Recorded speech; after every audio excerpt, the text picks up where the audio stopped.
Curtis Calhoun with MMA News, and right now I'm joined by Ryan Benoit, who's getting ready to face John Dodson at BKFC 28 on August 27th. How's it going, Ryan? Doing good, sir. How are you? I'm doing great. Thanks again for the time, man. First things first, man. Just kind of talk to me about how this whole opportunity with BKFC came to fruition, and how pumped are you for this opportunity? Man, I spoke to Nate Shook a few times, like on social media, and then I saw that BKFC was trying to hype up their flyweight division a bit. They're trying to bring that division out a little bit more. So I sent him a message and I said, let's get this division rocking. And he spoke to my manager, and we kind of just made a deal from there. I'm very excited. I think that bare knuckle is a good sport for me. I think I have a good style for bare knuckle. I think styles make fights. I truly believe that, and I think that my style of fighting is pretty good. It's perfect for bare knuckle. I think I got the pressure coming forward. I'm durable, and it's exciting.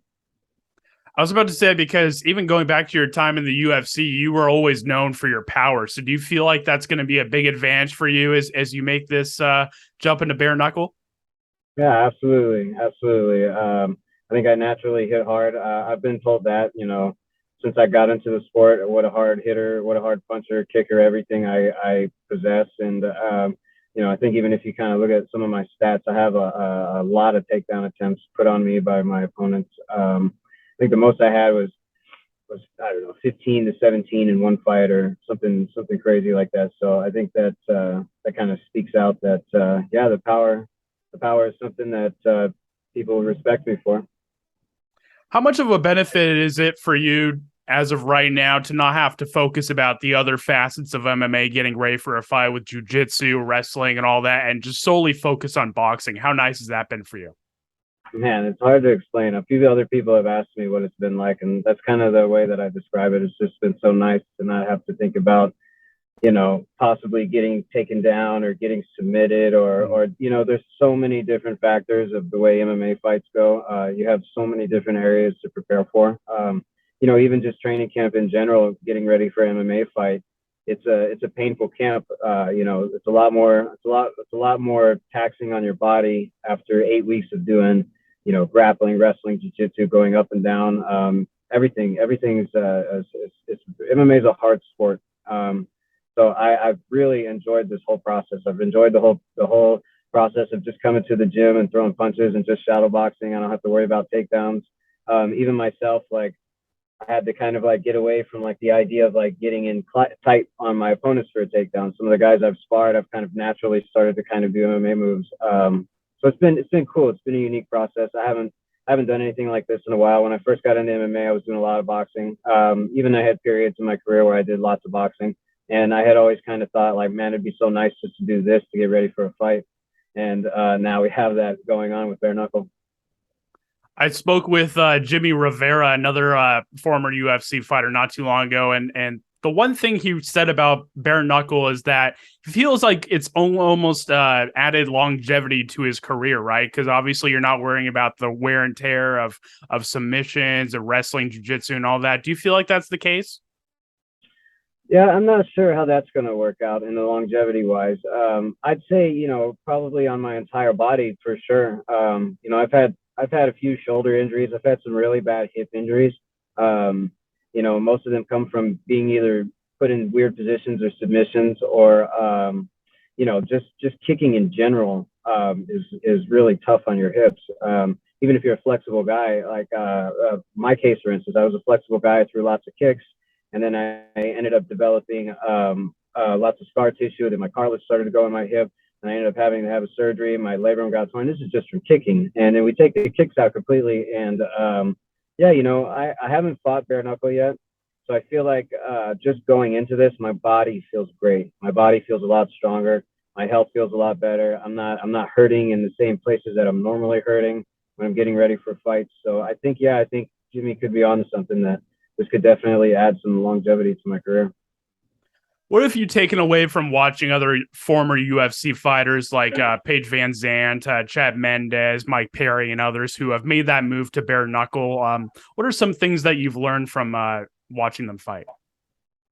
And that's a great question. One of the biggest things I've noticed is kind of something that you touched on is they seem to ease up a bit on the power. I have a friend. Oh shit, I'm sorry. I have a friend. Oh, you're good. I have a friend, Johnny Bedford, who was fighting in bare knuckle years ago, and first thing he told me was, I don't know, maybe he had an idea that I was interested in doing it one day, but he told me, you got to ease up on the power, you got to go for speed.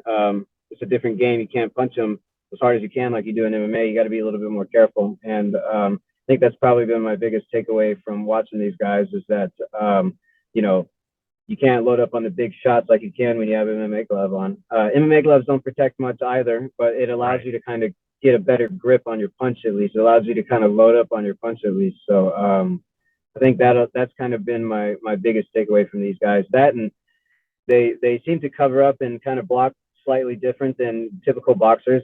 In bare knuckle, it's a lot more of keeping your hands high and kind of shelling up as a defense. And in boxing, it's a little bit more of like parrying and real smoothness. So I think that's been another thing I've seen these guys do a lot. John Dodson, obviously a guy I'm sure you're very familiar with from your time in the UFC. What are your thoughts on his skill set, and what kind of fight are you expecting in this one? Yeah, I think Dodson's a very sharp fighter. I think he's one of the best guys, in the planet. I've always thought Dodson was a great athlete. I think this is going to be a great fight. I think it's going to be an exciting fight. I think he's going to try to come forward and finish me in the first round, and I'm probably going to do the same. I have some good plans. I just expect a real exciting fight. I think Dodson's got a great set of skills. I think he's gonna put some pressure on me, and then I'm gonna put some pressure on him, and he's gonna put pressure on me, and I'm gonna put it on him. And I feel like that's gonna be the fight for 5 rounds. I feel like it's gonna be a great fight. Yeah, because a lot of bare knuckle boxing fans are talking about this as almost like the people's main event, right? It's not the main event of the card, but it's a fight that a lot of fans are looking forward to seeing. Do you feel like that's the case too?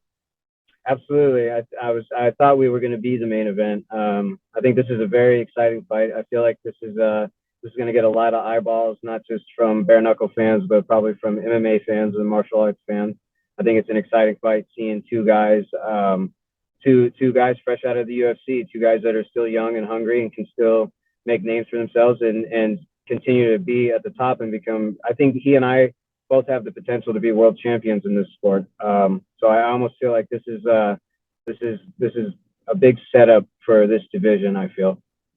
I was about to ask you about that because the nice thing with bare knuckle and BKFC is you have that flexibility, right? Like if you want to go back to MMA, you still have those opportunities, but if you want to stay in bare knuckle, you have that as well. So do you feel like that BKFC, obviously I know you're not looking past John Dodson, but do you feel like this could be a potential long-term home for you? Absolutely. I think that's what I'm planning. That's what I'm planning with my training camp and with my coaches as well, is that, we're planning on fighting Dodson, performing well, and then continuing our career to chase our path to continue to be a world champion. And that's whether it's going to be in boxing, bare knuckle boxing, or MMA. But our focus right now has been 100% on becoming the best bare knuckle boxer that we can be. And then after this fight, we'll sit down and we'll discuss which route we would like to take. But right off the top, I love the idea of continuing into bare knuckle boxing for the next 2 years. I gotcha, man. And a couple more questions from me. Once again, I really do appreciate the time, man. I know you got a lot going on. Who are some of your favorite boxers of all time? Who are some guys around the sport that you've watched and enjoyed seeing compete? Man, that's a great question. I've always been wondered if people were going to ask me that on like a big stage. I get asked often, but that's a great one. Mike Tyson probably has been my favorite of all time. And that's like as a fighter. I just feel he's a true fighter. Other sharp boxers, I really like Julio Cesar Chavez. I really like Canelo. I was a big fan of Pernell Whitaker. Lately, I've been watching a lot of Willie Pep fights. Roberto Duran. I mean, I could go on and on, but if I was to narrow it down into my top favorite fighters, I'd probably have Tyson, Duran, Willie Pep, and Chavez. Those are the guys that I seem to go back and I could watch all day. Those are great picks, man. Are you going to watch Terrence Crawford versus Errol Spence coming up? Absolutely. I've known Errol Spence. He's a DFW guy, and I started training at Maple Avenue alongside Errol Spence back when he was even in the amateurs, and we go back a long way. So I'm a big fan of Errol Spence. I think he's going to do great in the fight, and I think that's such an exciting fight. We've been waiting for that one for a while, and I think they did it. I think they did it perfect, and I really like the way the setup. I like the way they all did it, and I'm really excited to watch EJ put on a show. Last question for me, man. What can BKFC fans expect on the 27th? And they can expect Dodson and I to steal the show. We're going to be the fight of the night. We could be fight of the year. I think we're going to be the top dogs in this division. I expect a really, really, truly gritty, exciting fight. I think the fans are going to be extremely impressed with both of us. Can't wait to check it out, man. Before we wrap things up here, I'll give you the final word to shout out any sponsors you have, shout out your team, family, friends, all that good stuff. I'll give you the final word. Yeah, man. Shout out to everybody you just said. Shout out to my family, my friends, my wife, my kids, my training camp, my manager, Oren, my training camp, Tony, Nate, my sponsors, Dustin at Results Roofing. If you guys need a roof in Texas, hit me up. Hit up Results Roofing. That's my boy. Yeah, man. Everybody that supported me going into this, and everybody that's had my back since day one. Thank you, guys. I love you all. Absolutely, man. Well, Ryan, it was great to chat with you, man. Great to meet you. All the best with these final days of camp, and I'm sure we'll chat again soon, man. Thank you so much. For sure. Thank you for your time.